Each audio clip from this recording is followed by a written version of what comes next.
নমস্কাৰ মৰমৰ ছাত্ৰ-ছাত্ৰীসকল আশা কৰোঁ তোমালোক সকলোৱে ভালে আছা। আজি আমি পঞ্চমমান শ্ৰেণীৰ অসমীয়াৰ ৰং মনৰ চিঠি এই পাঠটিৰ প্ৰশ্ন উত্তৰসমূহ আলোচনা কৰিম। প্ৰথম প্ৰশ্নটো চাওঁ আহা। প্ৰথম প্ৰশ্নটো হৈছে ৰংমনে কোন বিদ্যালয়ত পঢ়ে? উত্তৰ ৰংমনে শংকৰদেৱ শিশু নিকেতন গীতাশ্ৰমত পঢ়ে। পিছৰটো ৰংমনৰ মাক দেউতাক ক'ত থাকে? তেওঁলোকে কি কৰে? উত্তৰ ৰংমনৰ মাক দেউতাক গুৱাহাটীৰ জালুকবাৰীত থাকে। ৰংমনৰ মাক বেংকত চাকৰি কৰে আৰু দেউতাক এজন কোম্পানীৰ বিষয়া হিচাপে কাম কৰে। ৰংমনৰ ছাত্ৰাবাসত থাকি কিয় ভাল লাগিছে বুজিব পাৰিছানে? উত্তৰ ৰংমনৰ ছাত্ৰাবাসত ৰাতিপুৱা শুই উঠি প্ৰাতঃস্মৰণ কৰিব লাগে, সৰস্বতী বন্দনা, ৰাতি ভোজন মন্ত্ৰ আৰু ৰাতিপুৱা সূৰ্য উদয় হোৱাৰ আগতে উঠিব লাগে আদি নিয়মবোৰৰ বাবে ৰংমনৰ ছাত্ৰাবাসত থাকি ভাল লাগিছিল। চিঠিখনত ৰংমনে কোনটো বিহু অহাৰ কথা কৈছে? উত্তৰ চিঠিখনত ৰংমনে বহাগ বিহু অহাৰ কথা কৈছে। চিঠিখনত ৰংমনে ছাত্ৰাবাসৰ নিয়মবোৰ কিয় কঢ়া বুলি লিখিলে? উত্তৰ ছাত্ৰাবাসত ছাত্ৰসকলে বহুতো নীতি নিয়মৰ মাজেৰে চলিব লাগে, যেনে ৰাতিপুৱা সূৰ্য উদয় হোৱাৰ আগতেই খোৱা পাতি এৰিব লাগে আৰু খোৱাৰ সময়ত ভজন মন্ত্ৰ কৰিব লাগে।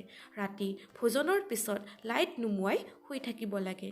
এইবোৰ নিয়মৰ বাবে ৰংমনে ছাত্ৰাবাসৰ নিয়মবোৰ কঢ়া বুলি লিখিছে। এতিয়া আমি পিছৰটো প্ৰশ্ন চাওঁ আহা। দেউতাক এতিয়াও ডুমডুমাৰ পৰা ঘূৰি অহা নাই বুলি ৰংমনে কিয় ভাবিলে? উত্তৰ যিহেতু ৰংমনৰ দেউতাক এজন কোম্পানীৰ বিষয়া, সেইবাবে তেওঁ প্ৰায় ঘৰৰ পৰা আঁতৰত থাকে।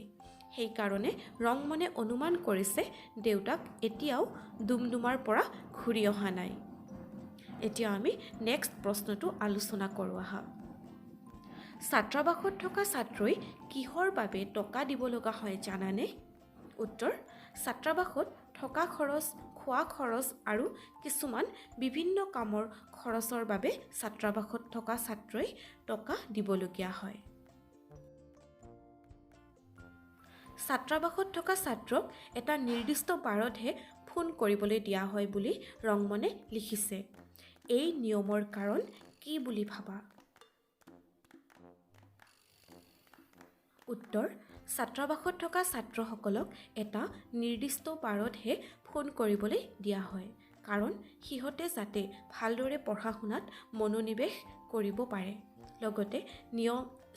লগতে নীতি নিয়ম আৰু শান্তি শৃংখলা বজাই ৰখাৰ বাবে ছাত্ৰাবাসৰ কৰ্তৃপক্ষই এই নিয়ম কৰিছিল। ছাত্ৰাবাসত ৰংমনে কেতিয়া কেতিয়া প্ৰাৰ্থনা কৰিবলগীয়া হৈছিল? উত্তৰ ছাত্ৰাবাসত ৰংমনে ৰাতিপুৱা আৰু সন্ধিয়া প্ৰাৰ্থনা কৰিবলগীয়া হৈছিল।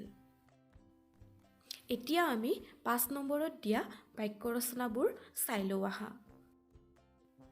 প্ৰথমটো দিয়া আছে উপলক্ষে। বহাগ বিহু উপলক্ষে আমাৰ নিকেতন 2 দিন বন্ধ থাকিব। দ্বিতীয়টো দিয়া আছে খৰচী মাৰি। আমি খৰচী মাৰি পঢ়িলেহে পৰীক্ষাত ভাল নম্বৰ পাবলৈ সক্ষম হ'ম। নিয়ম কানুন। আমি নিকেতনৰ নিয়ম কানুন মানি চলিব লাগে। শেষৰটো দিয়া আছে মৰমীয়াল। ইনু আচাৰ্য খুব মৰমীয়াল। আশা কৰোঁ তোমালোকে এই ভিডিঅ'টো চাই যথেষ্টখিনি উপকৃত হ'বা। ধন্যবাদ।